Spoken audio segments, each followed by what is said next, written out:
हनुमान व्यतीत श्रीरामंकर आउ जड़े दूत थे जी कि भरी सभार रावण को अपमानित करते किए थे सी से विषय कौन आप जानती।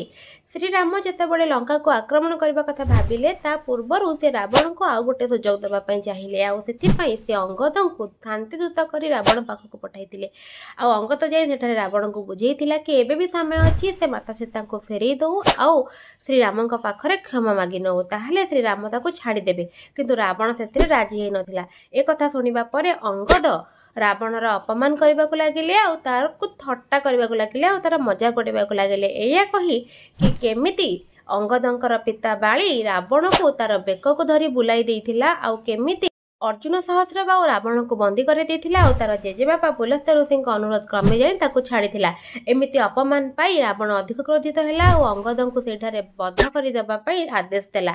एक कथा शुणी अंगद मने मने हसिले और निजर समस्त बड़ प्रयोग कर निज गोड़ को रावण सभार रखिदेले और समस्त को चैलेंज कले जदि केही जणे भी गोड़ को सेठारु हटई दियंती ताले प्रभु श्रीराम निजे फेरीजिबे। एक कथा शुणी समस्ते जणे जण करी आसिले और निजर पारु पर्यंत चेष्टा कले किंतु केही भी सफल होई नथिले। शेषरे रावण को निजको आसिबाको पड़िला और रावण जेतेबेले निजे अंगदंक गोड़ हटेबाई मुंड नुआईथिला सेतेबेले अंगद हसिथिले और कहिथिले मो गोड़ तले पड़ी किछि लाभ नाही आठारु बेसी भल तुमे जदि से प्रभुंक पाद तले पड़िबो और तांको क्षमा मागिबो सेइथिरे ही तुमर मंगल अछि।